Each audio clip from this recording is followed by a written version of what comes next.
सभी विद्यार्थियों को नमस्कार। आपका हमारे YouTube चैनल पर स्वागत है। आज हम पंडित दीनदयाल उपाध्याय शेखावाटी विश्वविद्यालय सीकर के स्नातक द्वितीय वर्ष कला में निर्धारित पाठ्यक्रम हिंदी साहित्य के प्रथम पत्र में कवि केशवदास के पदों का अध्ययन करने जा रहे हैं। मैं डॉक्टर देवी प्रसाद, सह आचार्य हिंदी, चेतनंद किशोर पटवारी राजकीय महाविद्यालय नीमका थाना, इन पदों पर चर्चा करने के लिए उपस्थित हूँ। तो आज का हमारा जो पद है वह पद संख्या 7 और यह पद केशवदास द्वारा विरचित रामचंद्रिका के हनुमान लंका गमन से लिया गया है। तो आइए बिना वक्त लिए हम इस पद का पहले वाचन करते हैं। हरि के सो वाहन की विधि के सो हेम हंस लीक से लिखत नभ पाहन के अंक को, तेज को निधान राम मुद्रिका विमान केंदो लक्ष्मण को बाण छूट्यो रावण निशंक को, गिज गिरी गंड ते उड़ान शुभ रन अल सीता पद पंकज सदा कलंक रंक को, हवाई सी छूटी के सो दास आसमान में कमान के सो गोला हनुमान चलो लंक को। देखिए कितना सुंदर पद है। हरि के सो वाहन की विधि के सो हेम हंस लीक सी लिखत नभ पाहन के अंक को, तेज को निधान राम बुद्री का विमान केंद्र लक्ष्मण को बाण छूट्यो रावण निशंक को, गिज गिरी गंड ते उबन सुबरन अली सीता पद पंकज सदा कलंक रंक को, हवाई सी छूटी के सो दास आसमान में कमान के सो गोला हनुमान चलो लंक को। आइए सबसे पहले हम इसके कठिन शब्दार्थ को जान लेते हैं। हरि विष्णु भगवान, अज जिन्हें अज भी कहा जाता है, विधाता, प्रजापति, निर्माता, चतुरानन आदि जिन्हें कहा जाता है। कैसो के समान, के जैसा या जैसे, के जैसे या के जैसा। वाहन कहते हैं सवारी को। हरि का वाहन गरुड़। विधि ब्रह्मा जी। हेम हंस, हेम का अर्थ है स्वर्ण या सोना और हेम हंस का अर्थ हो गया स्वर्ण हंस। लीक सी लिखत, लीक सी लकीर सी या रेखा सी, लिखत लिखते हुए या खींचते हुए। नभ पाहन, नभ बोलते हैं आकाश को, और पाहन पत्थर, पत्थर रूपी आसमान। यहाँ रूपक अलंकार है। निधान, निधान का अर्थ होता है भंडार। राम मुद्रिका, मुद्रिका अंगूठी, राम की अंगूठी जो उन्होंने सीता के लिए दी थी। निशंक, जिसे कोई शंका या भय नहीं हो। निडर, जो निडर हो।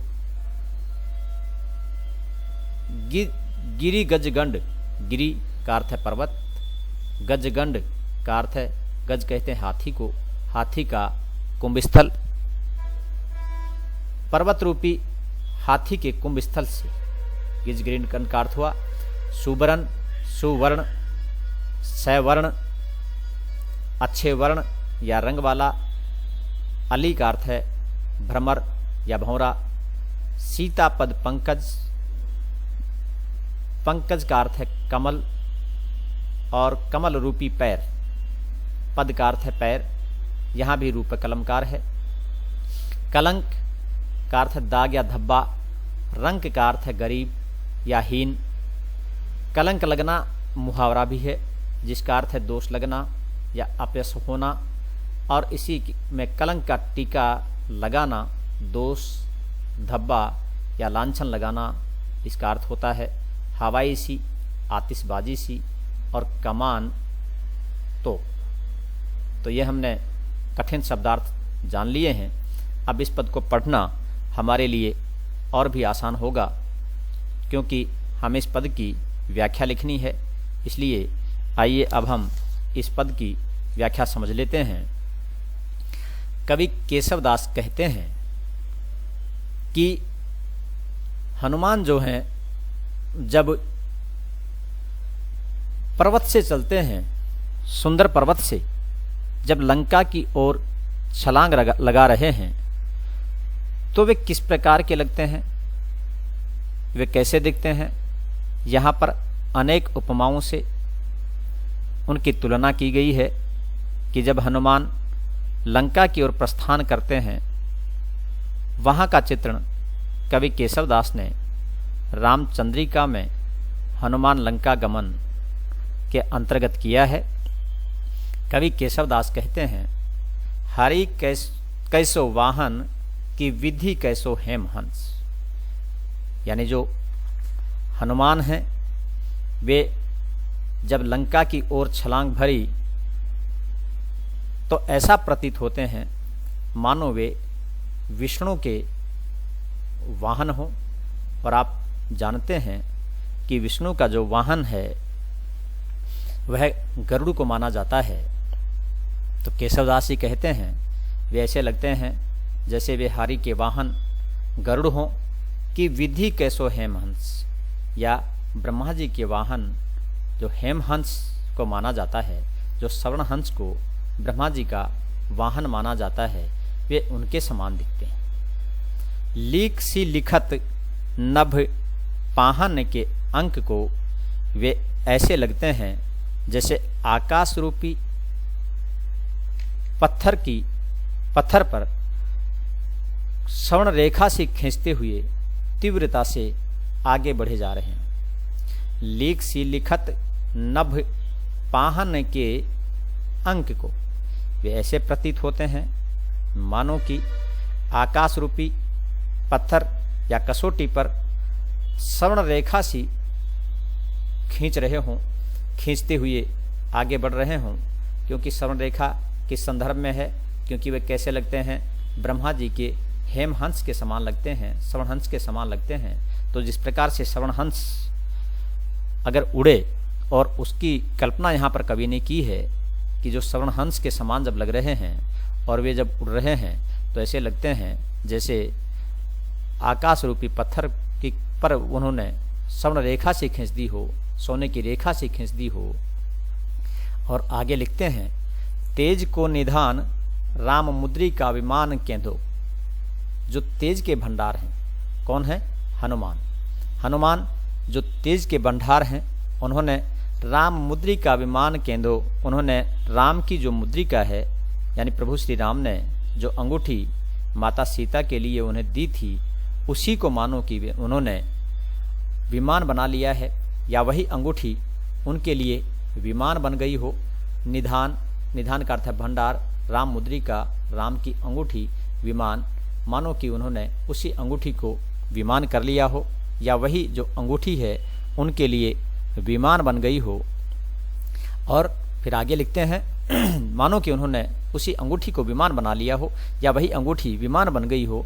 लक्ष्मण को बाण छूटो रावण निशंक को, या फिर ऐसा लगता है कि निशंक रावण को लक्ष्मण का जो बाण है वह छूटा हो, यानी लक्ष्मण ने उनके लिए जो बाण है वह छोड़ा हो। गिजी गिरी गज गंड ते उड़ाने सुबरन अली, या फिर ऐसा लगता है कि जैसे पर्वत रूपी हाथी के, गिरी गज गंड पर्वत रूपी हाथी के कुंभ स्थल से कोई स्वर्णिम भंवर, सुवर्ण अच्छे वर्ण वाला या सुवर्ण सवर्ण कोई जो भ्रमर है वह उड़ कर के और कहाँ जा रहा है, कोई स्वर्णिम भ्रमर माता जानकी के सीतापद पंकज चरण रूपी कमलों में, जो चरण रूपी कमलों की ओर जा रहा है, मानो कि कोई जो सुवर्ण अली है, सुवर्ण भ्रमर है, वह माता सीता के कमल रूपी पैरों की ओर जा रहा है। इसलिए शरण पाने के लिए सदा कलंक रंग को, सदा जो हमेशा के लिए ही कलंक से रंग हो जाना चाहता है, या हमेशा के लिए कलंक को समाप्त कर देना चाहता है, या माता सीता के पैरों के अगर संदर्भ में बात करें कि जो हमेशा ही कलंक से रहित हैं, तो ऐसे जो पैरों में, ऐसे जो पवित्र जो चरण कमल हैं, उन चरण कमलों में वह सुवर्ण अली जाना चाहता है।